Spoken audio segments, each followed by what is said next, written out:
Alright, so first a quick overview of the Simulink file.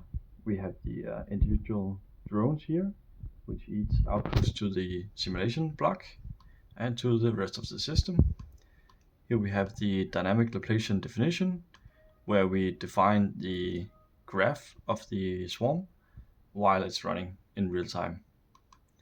Down here we have the control of the swarm.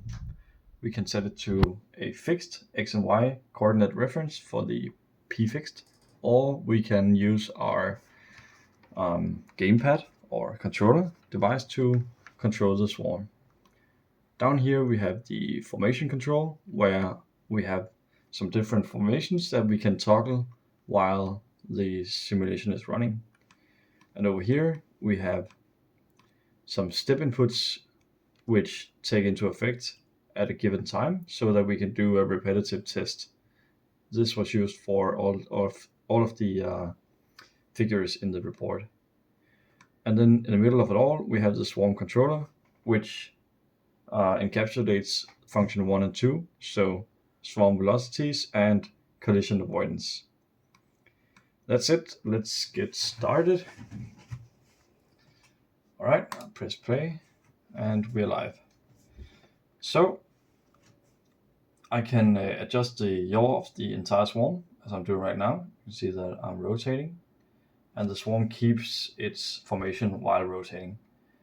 And then I can move it all forwards, like so. We see that we're now moving towards the city right here. I can adjust the height using this button, R1, and I can make it fall by pressing L2. And we see here that I fall with the gravity acceleration. It's a free fall, like so. All right, so I'll just quickly find a place where I can put the swarm without much noise from the buildings. This should be a good place. All right, so time for a top view. I'll take this one, and I'll see if I can make the swarm stand still. Oops.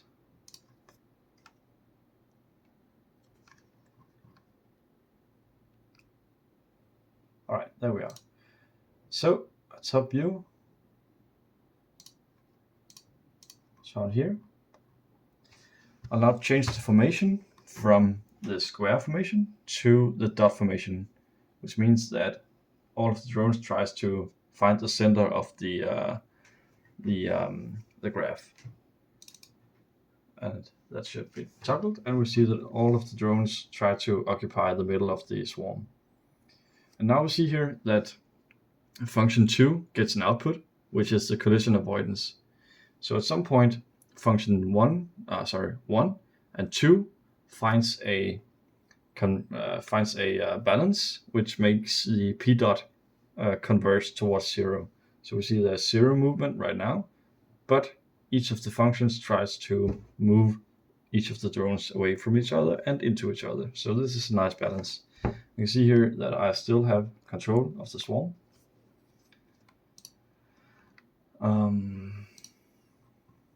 Which is now in a constant balance. Another thing I could do is get into isometric view again, and I can change the formation to a 0.2x formation, and it should be like this, all set. And we see that the swarm now points in the direction of the body fixed x direction. So this is kind of like an arrow. And we see here that if I adjust the yaw, the arrow now points in the next direction, which is forwards for each of the drones. So let's say this is the direction I choose. When I press forwards, it goes forwards now. And I can of course do this real time as well. All right, that's it.